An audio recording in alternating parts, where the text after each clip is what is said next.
Okay, there we go. Everybody's here now. All right. Well, I guess the updates for this week are pretty obvious.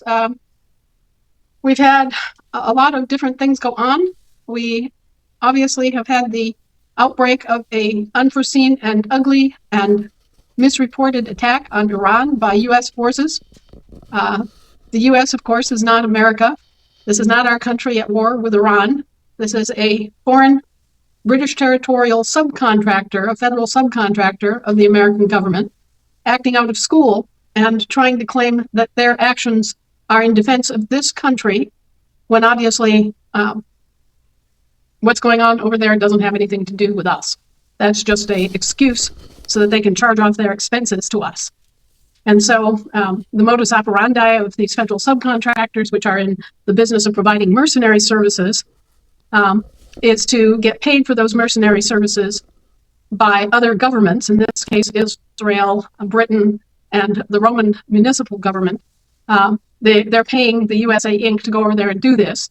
But then the USA Inc. is claiming that this is something necessary for the defense of our country, and they're charging off all their expenses for this to us. Now, whether or not they're also charging their clients for their expenses and double dipping, who knows? What we do know is that they're charging us for their warmongering and their profiteering engagements for other governments.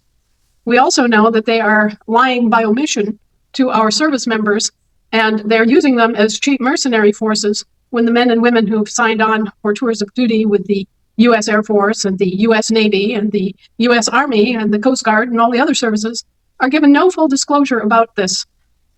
They sign up, innocent as the flowers in May, thinking that they are defending their country. And instead, they're being signed into a very distinctly commercial mercenary service, and they're being used as mercenaries without their knowledge or consent. And certainly, if they knew, they would be charging a lot more for those services. So although this gives the service company a competitive advantage in the world economy and the world service sector for mercenary services, that they can provide top quality mercenaries armed to the teeth with all of the latest equipment for cheap, it also means that we get stuck with the bill when they go on an assignment like this for other interests, other governments, even oil companies. So this is a situation that is just part and parcel of the gross corruption, misrepresentation, and fraud that has engulfed our country over the past 165 years. And people don't like to imagine that it's been going on for that long, but it has indeed been 165 years of this kind of corruption that has taken place right under our noses. And we haven't objected. We didn't know. We weren't told.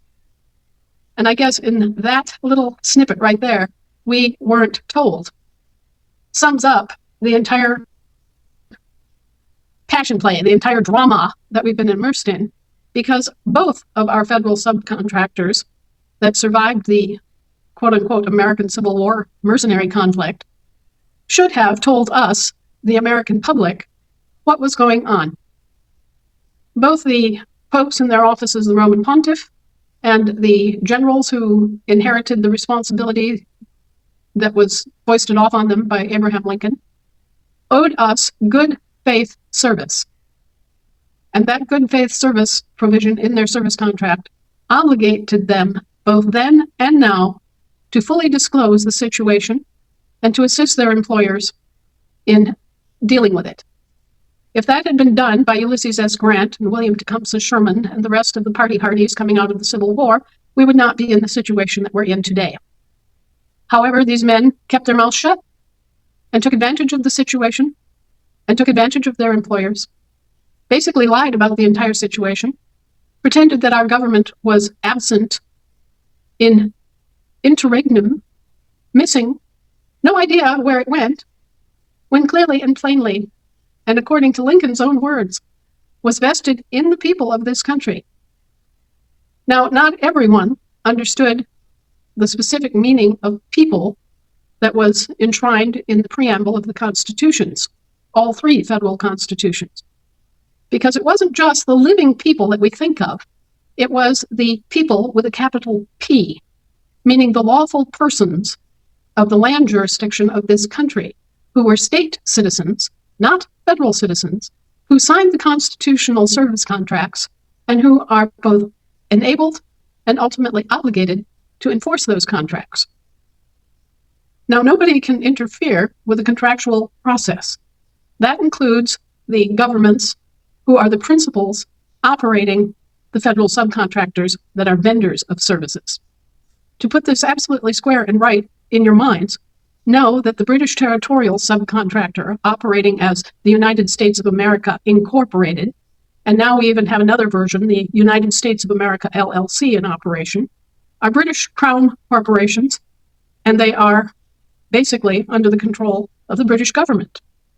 The employees of that federal subcontractor, which is all of the defense contractors and the armed forces branches, get their paychecks processed by a foreign paymaster, which is SERCO, SERCO, all capital letters, a municipal corporation owned and operated by the British municipal government.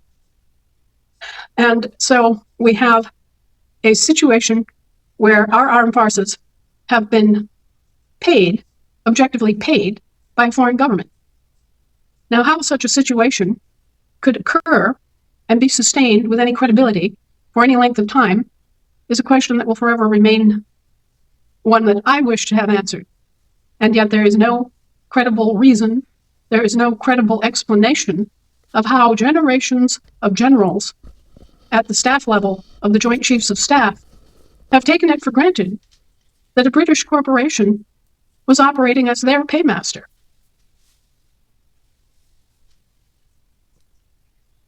Such a situation should never rationally occur, ever.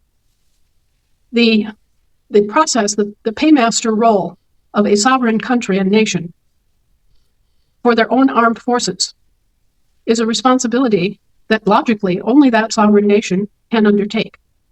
And the armed forces themselves should have sense enough to realize that, and to realize that the British government was acting as an interloper, a usurper, and was leveraging a middleman position by inserting itself as the paymaster of our armed forces.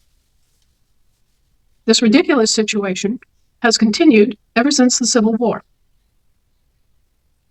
So, we have the Brits doing what the Brits do best, leveraging a middleman position for themselves by acting as paymasters of our armed services, giving the armed services the idea that their employers are British, when in fact their actual employers are the Americans, the public, us.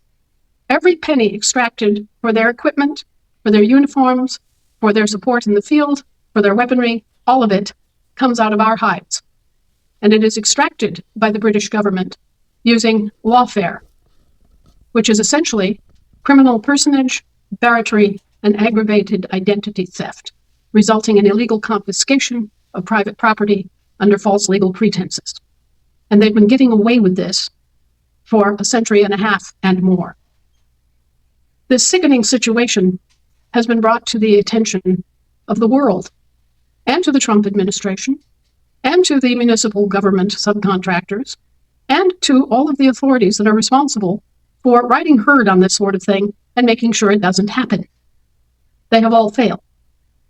This is an institutional failure and a contractual failure and a breach of trust on absolutely historic levels.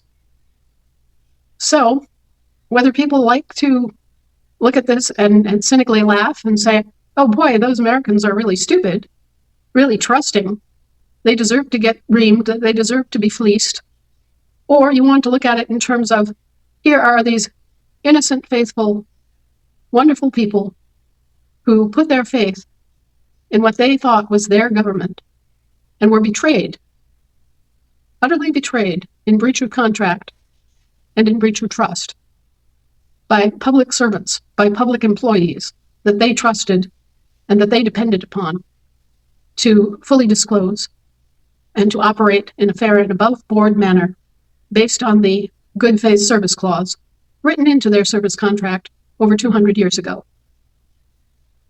That we have to wake up and deal with the fact that we have been completely defrauded, denigrated, and dishonored by our own public employees is a very bitter pill to swallow.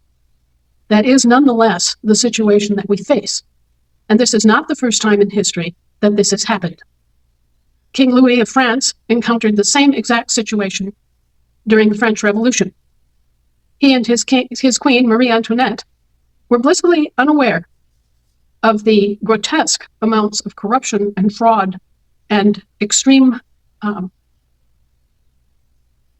abuse of power that was being exercised in their names by an entire huge, bloated French government bureaucracy. There, the public employees defrauded the French kingdom. Here, the public employees defrauded the entire sovereign nation, represented by 50 sovereign nations, each of which were systematically undermined, raided, pillaged, plundered, and suborned for 6 generations. And here we are.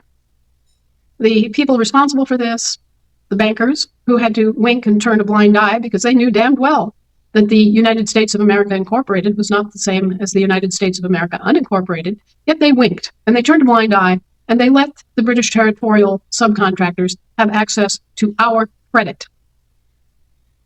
The bankers knew better, but they colluded with the British territorial usurpers to allow these pretenders to step into our identity, to steal our identity at a national level and access our credit.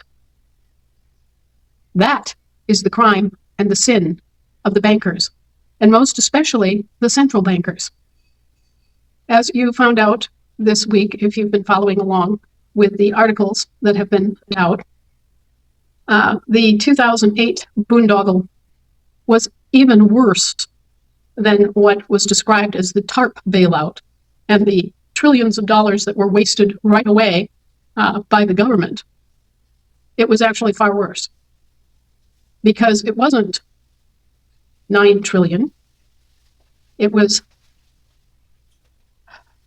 3.5 quadrillion that was just absolutely squandered by the central banks, who were handing out money like it was the last great party on earth to all of the commercial banks, and especially the tech corporations, and whoever they wanted to benefit.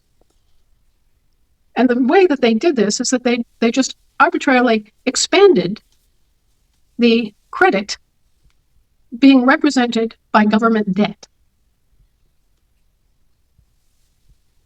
The vehicle that they used to do this was the Federal Reserve note, which was illegal and unlawful to begin with, because the Federal Reserve note was an exchange, a legal tender exchange currency that was a domestic exchange currency and couldn't be anything else, because at the time of its demise in 2007, it was being backed by silver to the extent that it still existed. Now, this is something that most people don't know either, is that there was the Federal Reserve, and then there was the Federal Reserve System, which was a trademarked and separate entity that actually printed up the Federal Reserve notes and distributed them. So the Federal Reserve System was bankrupted.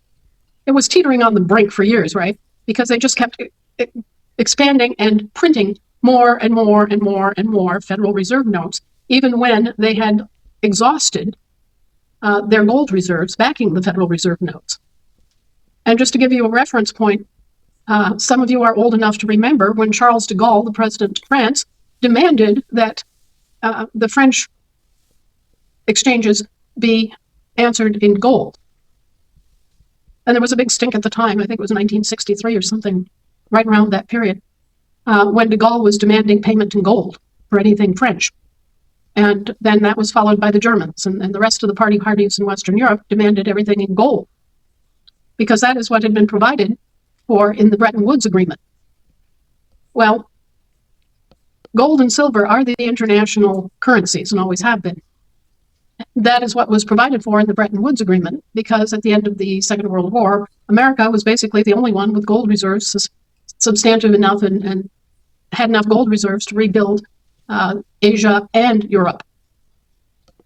But they were lowballing the value of that gold at $35 an ounce. So this was a bad deal from the get-go. Bretton Woods was a means by which America was defrauded and robbed by the European and Asian powers that were getting this $35 an ounce deal from the generals. And that's where our gold got siphoned away, was paying for their rebuilding using our gold. All of this was done without the knowledge and without the authority or permission of the actual owners of that gold, the American public. We were never told. We were never asked.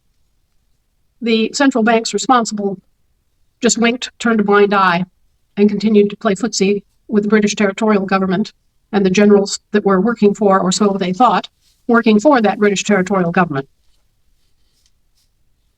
So there's no point in going to Fort Knox, folks. These private, foreign, commercial banks, their officers and their employees have stolen us absolutely blind, under conditions of non-disclosure and deceit. This means that they're criminals. This means that they are in violation of their service contracts, known as the Constitution of the United States of America and the Constitution of the United States, to which the original principles and all successors are bound, and which they readily play upon as an excuse for their activities and charges. So, we have a situation here, folks, and it's not a pleasant and pretty one. These people are guilty. These institutions are guilty. The central banks are especially responsible for the situation that we all find ourselves in. Most especially, the Bank for International Settlements is responsible for the situation that we all find ourselves in, because they were meant to provide oversight and discipline over the, I believe it's now 63 central bank members. Among these central banks, which remember, were set up to control commodities. And this is a fact that most people are not aware of either. Central banks are commodity rigging devices. They're institutions which have a legalized ability to rig commodities of all kinds. Now, what do we think of when we think of banks and commodities? We think of credit instruments being commodities. For example, Federal Reserve notes are credit commodities. We think about money as a commodity. We think about silver dollars and gold eagles as being commodities, right? These are physical products that are produced by government mints, and they are closely controlled, and they are often stockpiled, commandeered, and otherwise manipulated by central banks. So the chief commodity that the central banks are known for manipulating and controlling are currencies, both credit and actual monetary assets. This is taken for granted because that is the nature of a central bank system. We're never taught anything about this in school. This is something that you have to learn by ferreting it out yourself. You are left adrift, alone, and ignorant about economics, about banking, about commodity rigging that's legalized, about central banks, about the difference between maritime commercial banks and land-based commercial banks. All of this is left to you to be discovered because you, as an American, are never given full disclosure about anything that affects your economy, your money, and your world. The U.S. Army, the British Territorial U.S. Army, has made sure to create a fishbowl and has subjected this entire country to a kind of economic quarantine. They have weaponized the Federal Reserve note, a domestic legal tender that was created out of thin air by the Congress in 1933, or actually was weaponized in 1933 by the U.S. Congress. And they have kept this as a monopolized domestic market where nothing could be bought or sold except by barter or by Federal Reserve note exchanges. That was it. We have been kept in the same sense that a slave is kept or that a captive is kept. We have not been able to trade freely. We have not been able to exercise our economic freedom or our financial freedom at all. We have been subjected to what I call the company store model. Back in the 19th century, it was commonplace for mining operations especially, and those especially in the western states, to set up a mine complex somewhere way far away from civilization, often building private railroad segments to reach the mine. And the workers would all go out to the mine and would be isolated out there and dependent on supplies that the mining company that employed them brought in and sold to the miners at the company store. This is what I'm talking about when I say that our country has been run according to the company store model for 160 years. The only thing that you can buy in the company store is what the company allows and what the company brings in. And you have to pay the price that the company charges because it's a sole source monopoly. And on top of that, the only way that you can buy anything at the company store is by using special scrip or vouchers or coupons, which are, again, issued by the company in lieu of real wages. Those of you who are a little bit more attuned to these subjects will have no problem whatsoever recognizing the Federal Reserve note as a scrip. Those of you who have served in base camps overseas are also familiar with this principle being used by the military in rather remote forward bases. Those of you who have watched MASH on television, the series MASH, recall that the personnel at the MASH unit were regularly called upon to exchange their scrip. This was internal money, vouchers, coupons, that were issued to the personnel at MASH, and this was common throughout all of the service industries and base encampments all over the world, so that they could go and buy things like toothpaste at the company store.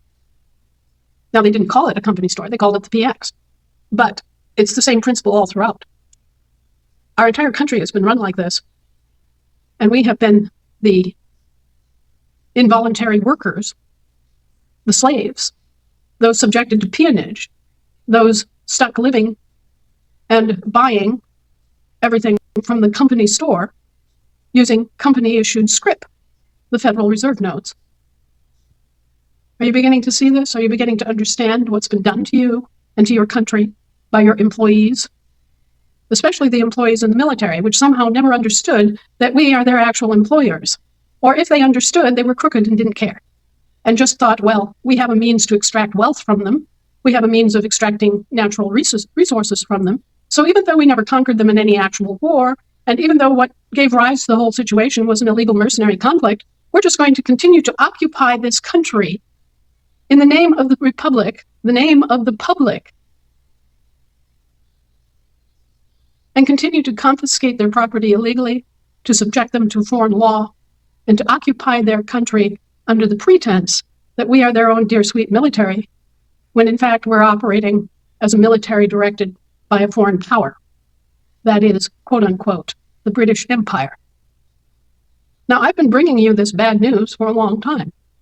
I've been telling it to you in bits and pieces, here and there, different aspects of our history that all, in the end, funnel down to this final denouement. And our entire world has been gradually corrupted and subjected to this institutionalized criminality, evil, and falsehood. Right now, the USA Inc. has been hired by Israel, Britain, and elements of the Roman civil government to attack Iran. Iran did nothing to deserve this. They have been, in the course of years, conducting a lot of research into a lot of physics topics. This is something that a lot of you there in the audience tonight don't know. But Iran has always had some of the top mathematicians and top scientists in the world. And they are especially talented in the realm of mathematics and physics. This is partially a result of a long-term interest in the cosmos, in measurement, and in exact mathematical language and representation of mathematical principles. Their Persian ancestors used a mathematical system far superior to the Greek and Roman system that we use. Our system would be unworkable if it had not borrowed mathematical signs, symbols, principles, and ideas from Hindu math, which was actually borrowing from Persian math. And so I was fortunate as a young woman to study with a Hindu mathematician who opened up my eyes to the beauties of Persian mathematics. This lousy criminal excuse for a government that we have allowed to suborn, commandeer, enslave, and subject us to peonage while living off of our largesse, has not wanted us to become acquainted with Iran. They haven't wanted us to become familiar with Iranian science. They haven't wanted us to talk to Iranian mathematicians. Because if we did, we would know that what our mathematics represents is merely an approximation of truth, while Persian Iranian mathematics is exact. It's precise. No more dividing it out to the 10th place and calling it good. We would find out that Iranian physics is superior to our own. We would realize that such vaunted sacred cows as Einstein's special theory of relativity and Clerk Maxwell's electrical calculations are actually very crude and incomplete. And that, in fact, in terms of basic math and physics and science, we lag far behind the Persian Iranian system. So once again, the phobia about Iran isn't really based on religion. It's based on keeping us ignorant, because our ignorance keeps us enslaved. And that's exactly where the monsters in charge of this heinous institutionalized fraud against America and against Americans want us to be. So there's one reason why the Defense Department especially doesn't want us hobnobbing with the Iranian scientists. That's why they want to bomb the Iranian scientists into oblivion. And they want to use the excuse that the Iranian scientists are developing the nuclear bomb. Well, so what? Pakistan has a nuclear bomb. India has a nuclear bomb. India not only has a nuclear bomb, they have missiles that are competent to deliver their payloads virtually anywhere they want. How's that for thought? We, meanwhile, are slumbering along despite having paid trillions of dollars worth of everything that we have, our labor, our lives, our homes, our businesses, for one, protection, and two, technological supremacy that we don't have. We've got a lot of it, but we don't have quality. And that's because our math and science is flawed. Our physics lags behind. And the application is frankly very shoddy. But we are charged better than top dollar prices for everything that the quote-unquote DoD produces or does.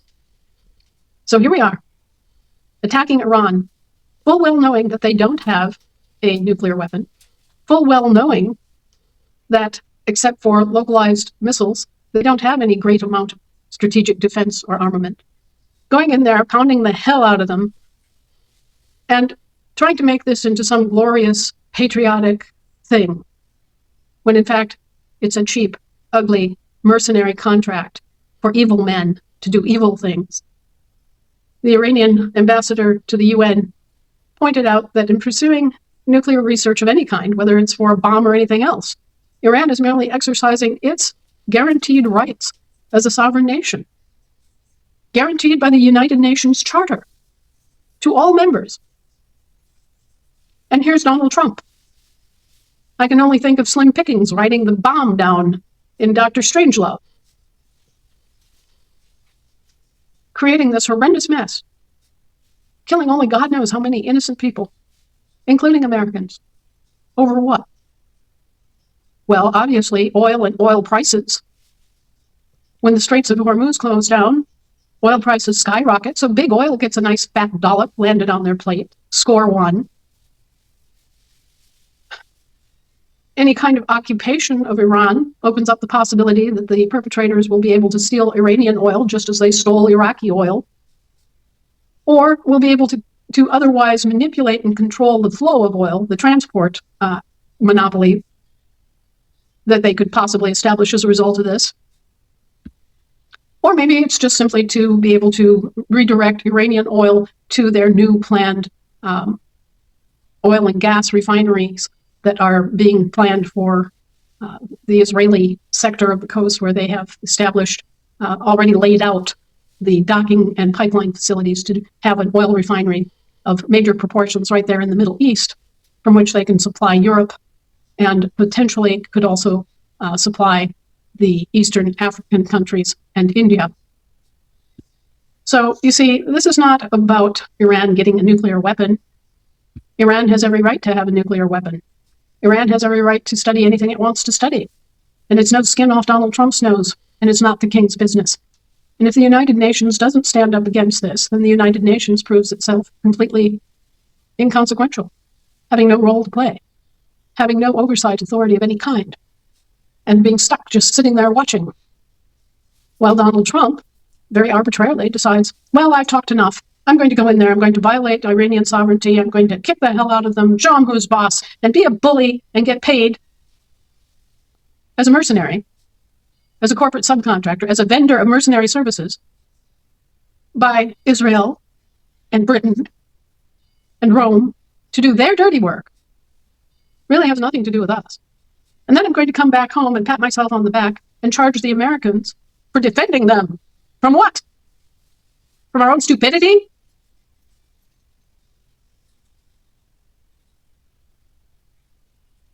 We need to defend ourselves from our own stupidity.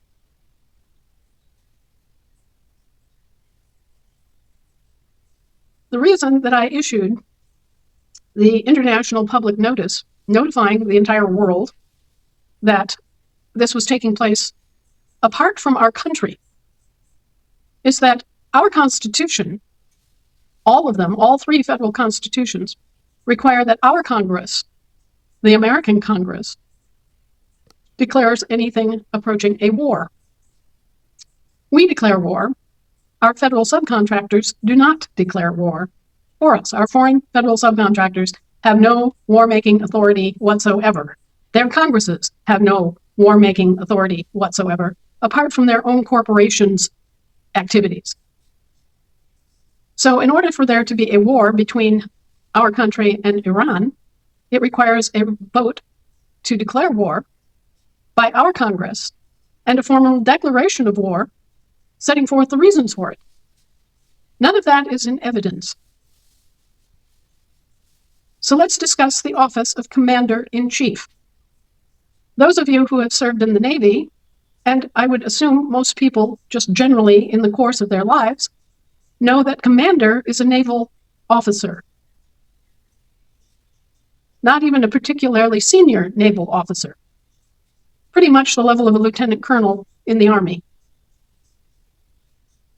And so Donald Trump is commander-in-chief of what? Naval units. These foreign corporations are styled as ships made of paper.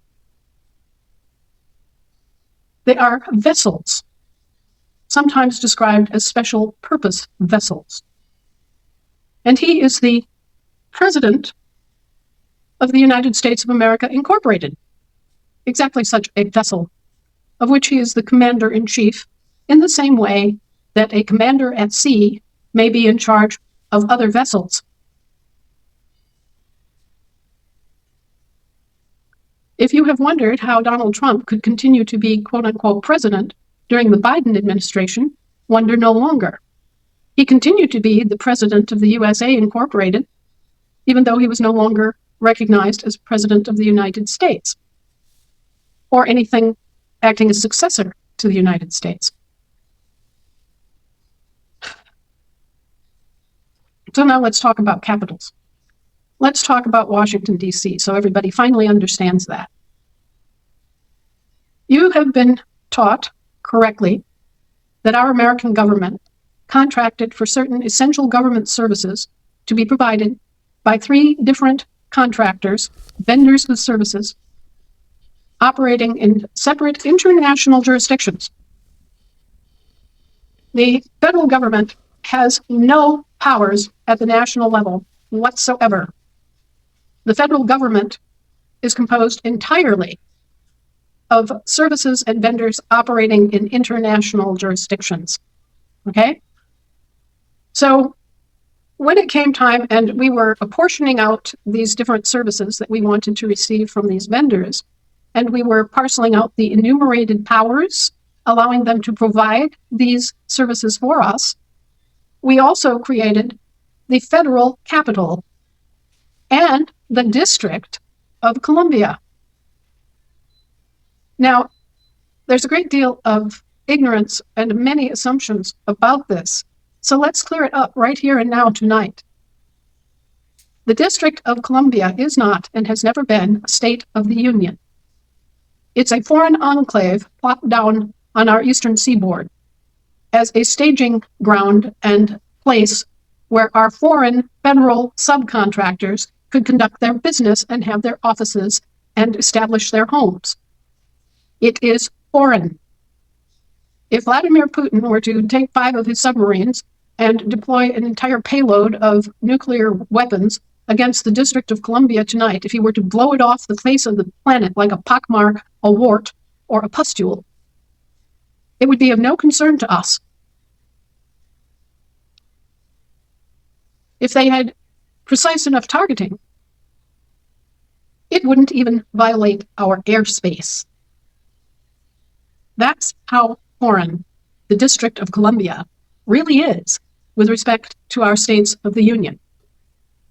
The absolute only thing that is associating the District of Columbia with any of our states of the Union is that Virginia and Maryland each gave up a portion of land and soil to the federal vendors under a permanent use permit.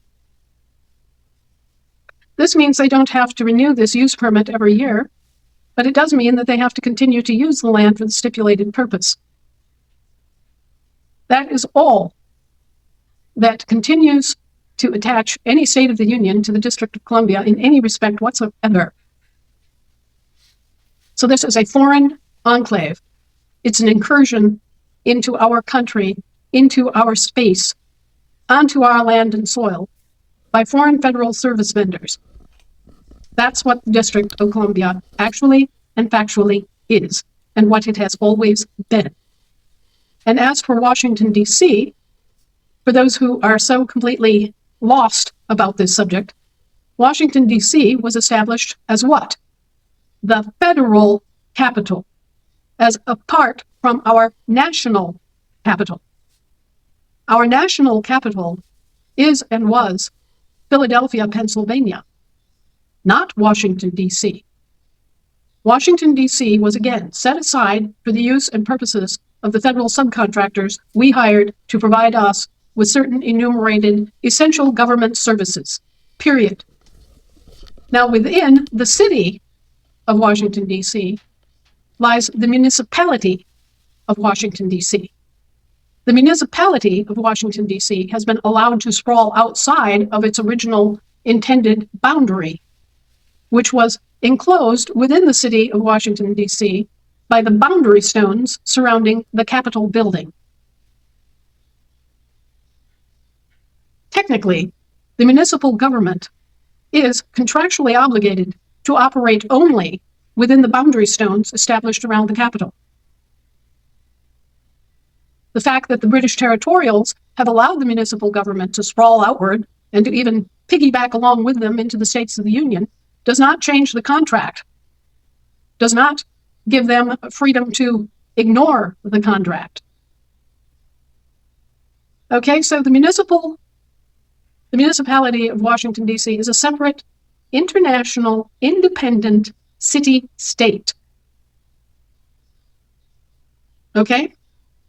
And the District of Columbia and the city of Washington, D.C. surrounding it is, again, foreign enclave. This is a pattern that was established long ago by the Roman Catholic Church and their affiliates in the Roman civil government. You have the Holy See, you have Vatican City surrounding the Holy See, and outside that, you have the Italian government. What do you see in London? The same exact pattern. You have this very small enclave, the temple of the inner city of London.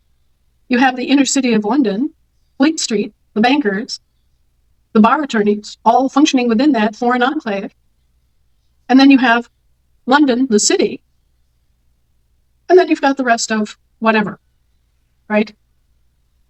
The same structure applies to the municipality at the center of the city of Washington, D.C., technically this tiny little area within the boundary stones surrounding the Capitol, the federal Capitol building. Then you have the city of Washington, D.C. surrounding the municipality. And then you have the District of Columbia surrounding all of that before you ever get to a State of the Union. So it's exactly the same concentric circle model in which you have a government within a government within a government. And this has taken place here on this country's land and soil, the same way it took place in London, the same way it took place with Vatican City. And you will even see it in New York, because there you have the enclave of the United Nations, and then you have the municipality of New York City, NYC, and then you have New York City surrounding that. It's the same exact model. Now, the city of Washington, D.C. was supposed to be ruled over by a plenary oligarchy composed of the members of the Congress. Our American Republic Congress. Not the foreign vendors, not their Congresses. Our American Federal Republic Congress was made responsible for the government security and neutrality of the federal capital. So what happened after 1861, when everything went foobar and Mr. Lincoln took over, usurped against the actual people in the actual government, and created this situation where his British Territorial Congress took over that duty, quote unquote, because of the emergency. There was no emergency. Above and beyond all the scrapping and problems and irritations that the federal subcontractors had, there was always the American government, their employer, standing over all of them. So there was no emergency. They called it an emergency. They deceitfully described it as an emergency to excuse their own usurpation, lack of trust, breach of trust, failure to give good faith service, and other crimes. Anyway, the British Territorial Congress has been sitting in the seats that belong to our American Federal Congress, our American Federal Republic, for 165 years. They just usurped upon it. The American Federal Republic ceased to operate in 1861 because the organization that held its contract for services, the States of America, suffered a breakdown and could no longer conduct business because the entire Southern delegation walked out, leaving it without a quorum. So the actual holder of the Constitution for the United States of America was our Confederation of States, the one that was created in 1781. And our Confederation could not operate because a large enough number of the members left the Confederation, seceded from the Confederation, and went off to form their own confederation called the Confederate States of America. That's why they're called the Confederate States of America. It was states that broke out of the Confederation that was created under the Articles of Confederation and went off in the corner to form their own confederation. That's why Jefferson Davis was the president of the Confederate States of America. Anyway, the Confederation broke in half. The original Confederation was left without a quorum to conduct business. Therefore, they could not oversee and run our American Federal Republic, which had been left in charge under delegated powers to do a number of duties that logically are land jurisdiction duties and would not ever be the province of foreign subcontractors, like running the U.S. Mint, for example, and issuing money. Anyway, this federal capital and the usurpations that went into this whole situation have been a traditional spiel by the Brits. They claimed that there was an emergency and Mr. Lincoln, their president, their British Territorial Corporation president, had to step in and name all of his friends and cronies to replace the members of Congress that left with the Southern delegation of the Confederation. So when all the Southerners walked out of the Confederation, they also left the American Federal Republic Congress, right? And Mr. Lincoln just arbitrarily stepped in and said, oh, gee, there's an emergency. I guess I have to name my friends and cronies to replace all these Southern delegates. So that's what he did. He brought in all his friends from Illinois and New York and all the places where he had good buddies, and he filled the states, the congressional delegation of the American Federal Republic with his friends and converted it into the British Territorial Congress. He grossly and without any disclosure to the American public or to the American Federation of States, pulled this sleight of hand in which he appeared to be a legitimate president, doing something that everyone assumed he could do. But in fact, he was usurping against the American federal government, the Federal Republic, and replacing it, unlawfully converting it, into a British Territorial Congress. So there's the first act of usurpation and substitution by the Brits. They substituted their British Territorial Congress for the American Republic Federal Congress. Then in 1871, they sought to make this their permanent lash-up. And again, without disclosure to the American public, their actual employers, they latched on to all of the assets of the American Federal Republic, which prior to the war had been doing business as the United States. And they claimed to own all the assets of the Federal Republic and all the corporations that had been formed under the Federal Republic. This happened February 2nd, 1871. And it was one of the most singular acts of betrayal, breach of trust, and self-service, illegal latching, and fraud ever perpetuated against any country in history. So the Brits came in here, pretended to be us, took over our Federal Republic property and corporations, and began running everything as if they were us. They did the same thing at the state level. Prior to the Civil War, each one of the states had a state of state. North Carolina, for example, ran the state of North Carolina. This was an entity run by Carolina to conduct all the routine business that we expect to see a state of organization conducting. The difference was that prior to the Civil War, the state of North Carolina was indicated as an entity having a name that included the word "the" as part of its name. "The" was capitalized. After the Civil War, a new organization employing some of the former employees and some new employees came into being. It was simply called the State of North Carolina. But in this case, the word "the" was not part of the name and was not capitalized. That was the only change that was visible to the public. One definite article, capitalized or not. The second entity, doing business as the State of North Carolina, was British Territorial. So the Brits snuck their state-of-state organization in and used it to commandeer and seize control of the resources of North Carolina, the state. And they took over administration of all the services that North Carolinians could expect from a state-of-state. They did the same thing throughout the country. And that's why you will see that throughout the country, new state-of-state constitutions were developed at this time. The assemblies were harassed without disclosure to create new state-of-state constitutions with nobody knowing why. They were just basically threatened and bullied into creating a new state-of-state constitution after the war. And so they did. And acting without full disclosure, they unwittingly allowed these British organizations to come in and commandeer the day-to-day administration and operation of their state-of-state functions.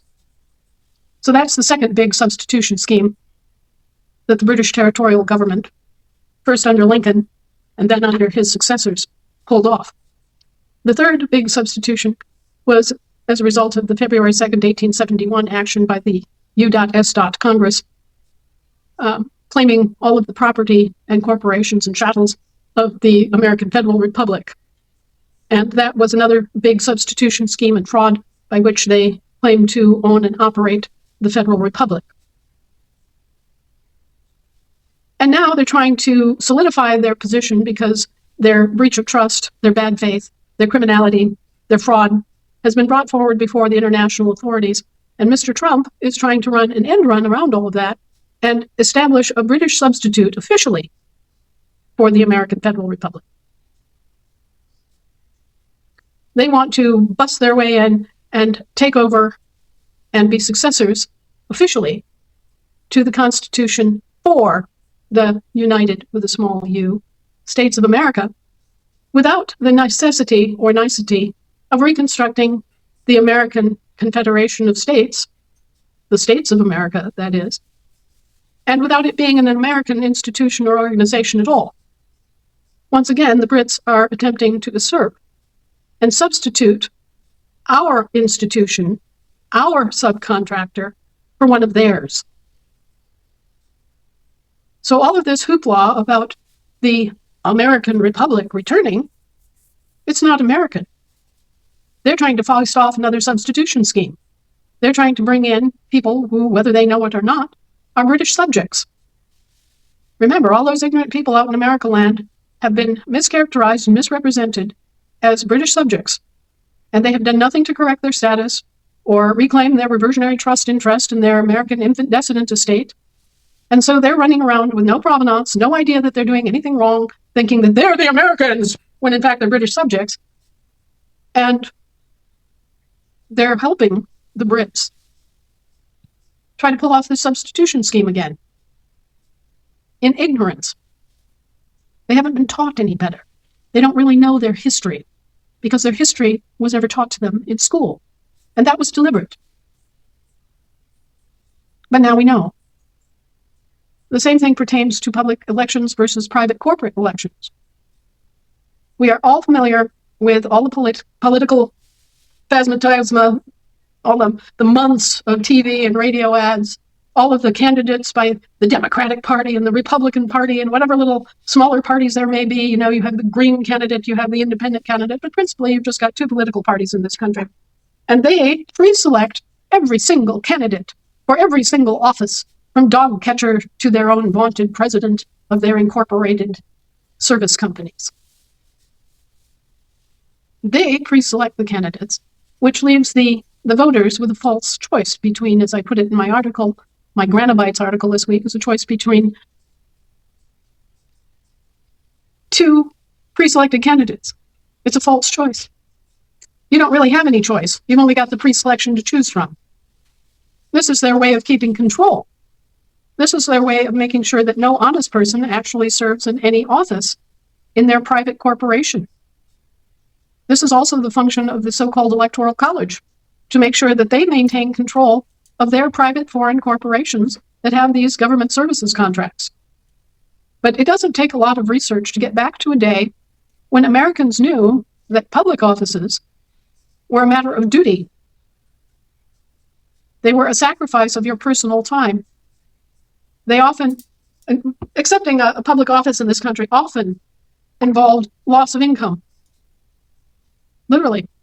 Men would step up and accept an office as a judge, or an office as a governor, or an office as a judge, a sheriff, whatever. They did so in a spirit of sacrifice and public service. They did it because they had to. Somebody had to. It was a duty of a self-governing nation to make the sacrifice and do the work, even though it often meant a lot of extra work, a lot of irritation, taking a lot of guff from the public, a reduction in pay, other kinds of losses that were suffered because they couldn't work as a public official and at the same time give adequate attention to their own private affairs. It was a duty, folks. It was not a plum. It wasn't something that people competed for because it gave you influence, or because the paparazzi were going to follow you and take pictures of you, or because you were going to be able to schmooze with all these international leaders, or because you were going to get thousands, nay, millions of dollars by influencing who gets government contracts and who gets regulatory relaxations and exemptions. All that stuff is completely foreign to our American government. For an American, public office is a duty. It's a burden. It's something that has to be done because somebody has to grab the tow rope and shove, okay? It's not some sort of Hollywood glitz drama with all sorts of billions of dollars being spent on TV ads and radio ads and these little icon-like billboards everywhere and every kind of little trachka that can be thrown at a campaign. Here's your Barry Goldwater pen. Here's your Richard M. Nixon poster. Here's your JFK button. All this crap is foreign to our government. It's completely foreign to our customs and traditions. Stop and think. Could a free people ever allow some private organization to pre-select their candidates for office? Why don't you just hand them the keys? You see how stupid this is? You see how ignorant we've been?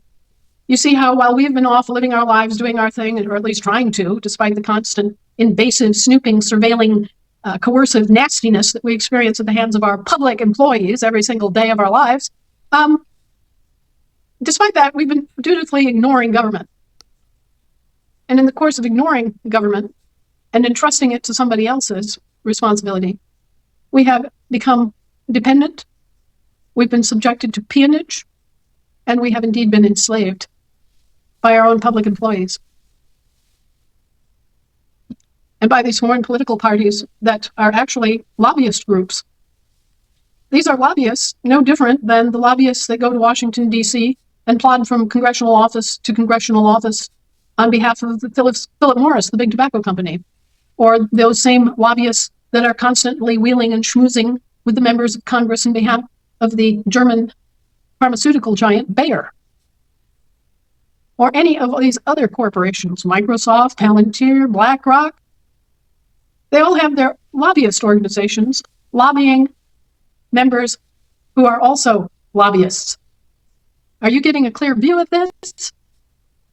The members of Congress representing the Democrats or the Republicans are lobbyists. So you have lobbyists lobbying lobbyists.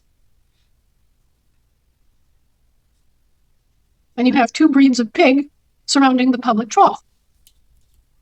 It does not matter if it's a Democratic pig or it's a Republican pig. Odds are that if it's a Democratic pig, it's going to be intent on buying votes with public money. And so they go to the public trough and they pull out as much as they can bite up and chew off and bring it back to their quote-unquote constituents. And they promise everybody a free lunch and a chicken in every pot and welfare for everybody and free healthcare benefits. And, here's an Obama phone. Got the picture? And then you have this other breed of pig, another version of lobbyist, only they're lobbyists for big business. And they are called Republicans. Now, these pigs go up to the public trough, and what they're intent on is getting the bacon for their cronies in big business. They're there munching and growling and fighting for their share of the slop so that they can give favors to BlackRock, and Palantir, and McDonnell Douglas, and, Raytheon. That's who they're representing. Do you notice that nobody is representing the actual public that actually pays for all of this? We don't have a political party. Joe Average American does not have a political lobby representing him. Not on the congressional roster in D.C. Nowhere is there a political party representing the public interest. Let that sink in.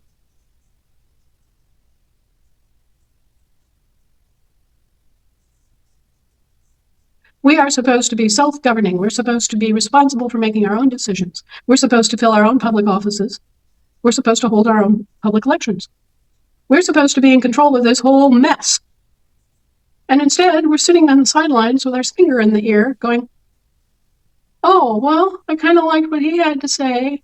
Oh, but no, I like what he had to say better. And, these are the only choices in front of me. So I have to make a choice between Harry or Bill. And we're participating in these foreign elections for these lobbyists, foreign lobbyists, who are doing nothing but come in and steal from us, the American people.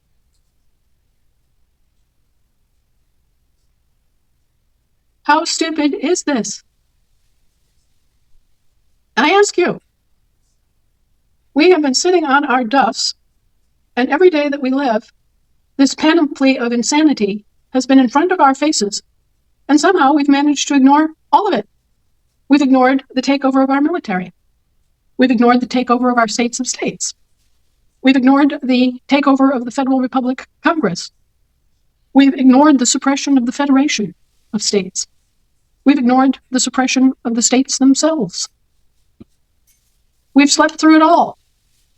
And now we wake up and find ourselves as observers of the roiling madness, the violence, the criminality, the complete lack of control. We're our sons and daughters used as cheap mercenaries. We're having these people in Washington pretend to represent us when in fact they represent lobbies, foreign lobbies for foreign citizens living here in our states of the Union. Talk about an immigration crisis. This is the real immigration crisis. We have bar attorneys who are self-admittedly esquires. Esquires, British subjects. Hello? We have somehow sat here on our rumps and watched Queen Elizabeth II take out her ceremonial sword and dub Colin Powell, Norman Schwarzkopf, President Herbert Walker Bush, Henry Kissinger, and we somehow thought that these men represented us, that they were part of our American government. Wake to hell up, America. And you need to do the same thing with Donald Trump. You need to step back and realize that the only presidential offices that exist that he could occupy are the presidencies of foreign, privately owned corporations. One that's a commercial corporation, owned and operated under the auspices of the British Crown, and the other, a municipal corporation, operated under the auspices of the Holy Roman Empire.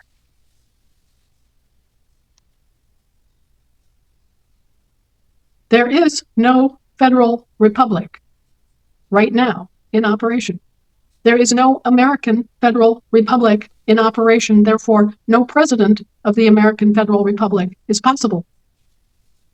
No such presidency has been filled. That office has been vacant since 1861. So the American Federal Republic has not been operating. It's been inoperable since 1861. And the only people that can restore the American Federal Republic are Americans, not British territorial subjects, not Donald Trump. The only people who can legitimately create an American Federal Republic are Americans who claim their American estate and political status. One of us. And even we would have to abide by the First Naturalization and Immigration Act that created a special political status known as the United States citizen. Now, I usually am talking about two different kinds of citizens. There's the U.S. capital C citizen, right? The British territorial citizenry. And there's the citizen of the United States, which is a municipal citizen, right? They all work for the government. But there was originally a third kind of federal citizen, and that was the American who worked for the original American Federal Republic. And they were called United States citizens, capital U, capital S, capital C, written out in full, United States citizen. While the British territorials were capital U dot capital S dot capital C citizens. And the municipal citizens were relegated to being small c citizens of the United States. So if you're talking about actually resurrecting the American Federal Republic, which is the only republic that has ever existed, and therefore the only one to be restored, then we have to go through a rather lengthy process to populate it with United States citizens drawn from among the American people who are committed and determined enough to staff the American Federal Republic and adopt the citizenship represented as the United States citizen, which is a separate category that is defined under the First Naturalization and Immigration Act. Again, Americans born in one of the states of the Union has their own nationality and their own free-born, free will status. Those who actually staffed the American Federal Republic had to make a serious commitment requiring a lengthy process to become a citizen of the American Federal Republic, that is, to be an employee of the American Federal Republic government. And all of that is laid out in the First Naturalization and Immigration Act, as it had to be in order for us to sign the 1787 contracts for services known as the Federal Constitution, the Constitution for the United, small u, States of America.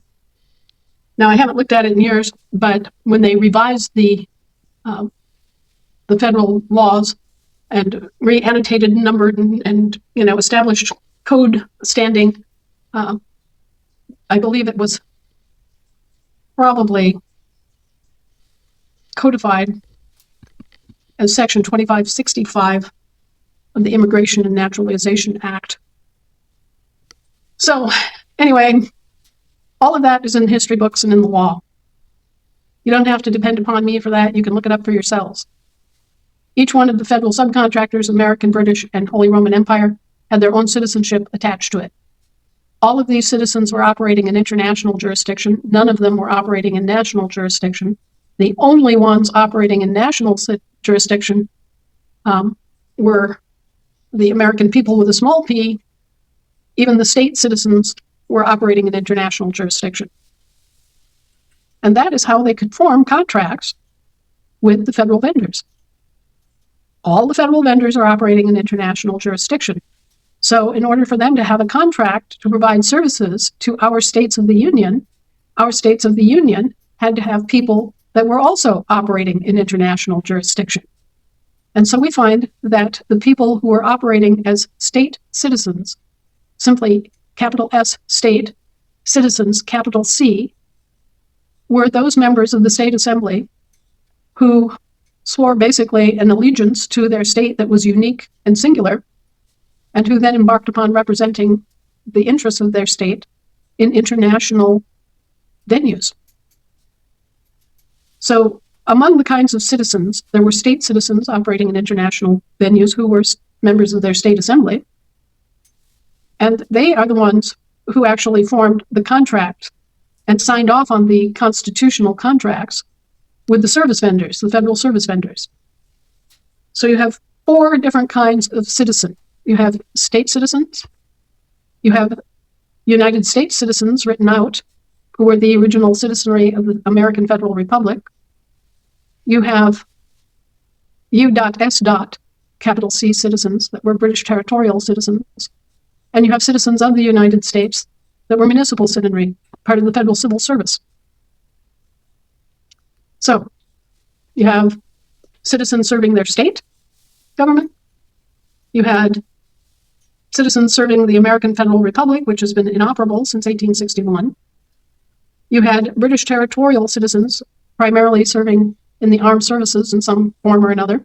And you had the municipal citizenry that were those in the federal civil service. It should be apparent at this point that the state citizens are the ones that agreed to the constitutional service contracts, and the state citizens are therefore the only ones that can enforce the constitutions.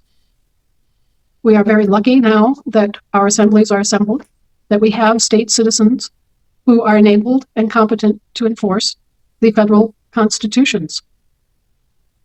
For many years, while our state assemblies were not in session, and when the American people were not self-identified and provenanced and declared and recorded, we could not bring forward state citizens to enforce these constitutional contracts, which is why our federal public employees found so many ways to evade their obligations and got away with so much. There was nobody on our side of the table to enforce the contract. And so our public employees took full advantage and ran like wild horses, doing whatever they wanted, wherever they wanted, and doing it in our name and under our flag. which is one of the objects of our objections set before the world right now, is that, for example, and this is just one example among hundreds, not thousands of examples, where Donald Trump is still flying our war flag, the Stars and Stripes, while he is on a commercial mercenary mission for foreign governments and should, by all rights, be flying the British Union Jack. He's the president of the USA Incorporated. The USA Incorporated has been hired by Britain and Israel and other parties to go sack Iran. So he's got a commercial mercenary services organization, a corporation, calling itself the United States of America, which has a contract with us called the Constitution of the United States of America that calls for these same mercenaries to defend our country. And he's lying through his teeth saying that going and attacking Iran on this sidebar contract with other foreign governments, right, has something to do with our country's defense, which is a bald-faced lie. It really doesn't. It does nothing but cost us money and make us look like thugs. So he's still flying our flag and making it look like we're attacking Iran when no such thing is happening. You see, it's all this deceitful business of pretending to be one thing and actually another. Pretending to be working for the American government while actually working for the British government or the Roman government or the Israeli government. These public employees have gone into business for themselves. And yeah, they have this one big contract with us called the Constitution of the United States of America. They've accepted all kinds of work from other governments all over the world. Like I say, they've gone into business for themselves and they're sidebarring their services to all these other governments, but they're still flying our flag and they're still charging back their expenses to us. You see how you're being socked right in the pocketbook and everywhere else to fund this, and how you are being mischaracterized and misrepresented as a member of an aggressive nation that is creating all of this devastation and carnage? We are being blamed for a foreign mercenary service taking a contract with these other governments and continuing to fly our flag and continuing to try to justify charging us for their expenses on the job. That's why we put out the international public notice concerning this, telling the world that no, we're not at war with Iran. No, we didn't hire Trump to go over there and sack Iran for us.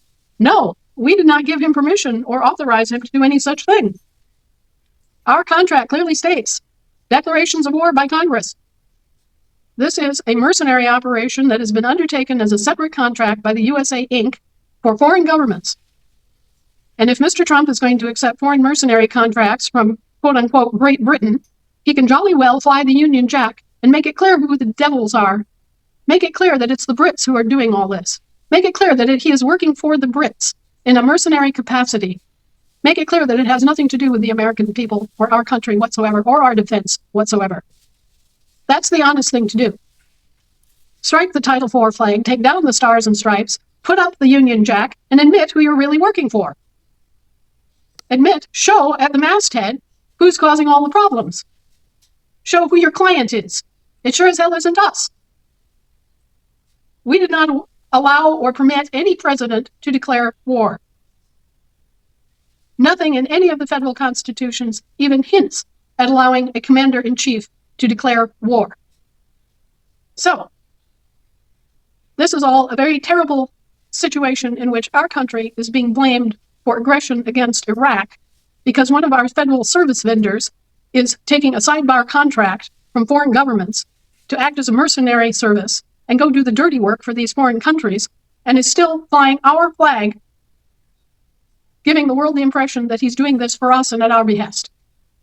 That's why the international public notice had to be written. That's why we have to stand up and say, no, not us. This is the fault of the Brits. And furthermore, the Brits have been in charge of the Iranian government since 1908. So if the Iranians are terrorists and they are funding terrorism, it means that the Brits are terrorists and they are funding terrorism, because there's no way in hell that any of the Iranian governments since 1908 have existed without the direct support of the British. The British have been responsible for every change of government in Iran since 1908. So one of the things that I find most cloying about this situation is that people think, oh, the Iranian government was killing its own people. No, the British government was killing Iranians using their puppet ayatollahs. those Ayatollahs got their position the same way that the European monarchs got their crowns. So, all of this extremism, all of this violence, all of it was ordered by the Brits. And now, just as they took down the Shah like a discarded carnival prop and put the Ayatollahs in command, now they're going in and paying Trump to do the dirty work to remove the Ayatollahs that they put in power. And God only knows what will come next. Mr. Trump made this announcement telling the Iranian people, well, get ready because we're going to come in and destroy everything and kill however many people and leave your country in ruins. And you're going to be responsible for picking up the pieces. And oh, by the way, we're not going to help you with any of that at all because we're washing our hands right here in public. He was like Pontius Pilate washing his hands for all of the destruction that he was going to participate in as the commander-in-chief of this mercenary services corporation called the USA Inc. And he was telling the Iranian people that, no, hell no, I'm not going to help you afterward, and I'm not going to pay for any of the damages. So you're just going to have to figure out what to do on your own. It was said with all the cynicism of Abraham Lincoln making the Emancipation Proclamation, emancipating the Southern slave owners from their legal responsibility to provide shelter and food and clothing for their slaves. A completely despicable, cynical, self-interested, venal act that people will stupidly, ignorantly applaud.